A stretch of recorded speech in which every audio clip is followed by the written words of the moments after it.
नेवासा येथे बैलपोळ्यानिमित्ताने जुन्या पिढीपासून आलेल्या परंपरेचे जतन करत आपल्या लाडक्या सर्जाराजाची मिरवणूक काढली। यावेळी झालेल्या बैलपोळ्या मिरवणुकीत वाड्या वस्त्यांवरील शेतकऱ्यांनी आपल्या बैलजोड्यांची सजावट करत मिरवणुकीत सहभाग नोंदवला। शेकडो बैलजोड्या निघालेल्या मिरवणुकीत सहभागी झाल्या होत्या। परंपरेने चालत आलेल्या नेवासा शहरात वास्तव्यास असलेल्या बैलजोडीला मान देण्याची येथे प्रथा आहे। त्याप्रमाणे रामेश्वर कदम यांच्या बैलजोडीचे पूजन करण्यात आले।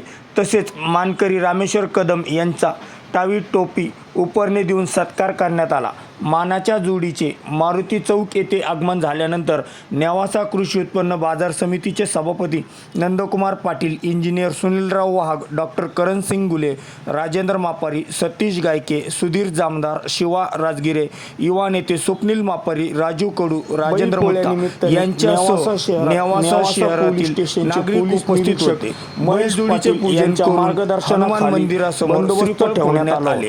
नेवासा येथील जुन्या पेठेतील राम मंदिर चौकातील चक्रधार गणपती मंदिरापासून बैलजोडींच्या मिरवणुकीस प्रारंभ झाला। मानाच्या बैलाच्या मालकांची टावी टोपी देऊन उपरणे देऊन सत्कार करण्यात आला। यावेळी गुलालाची उधळण करत फटाक्याची आतिषबाजी करण्यात आली।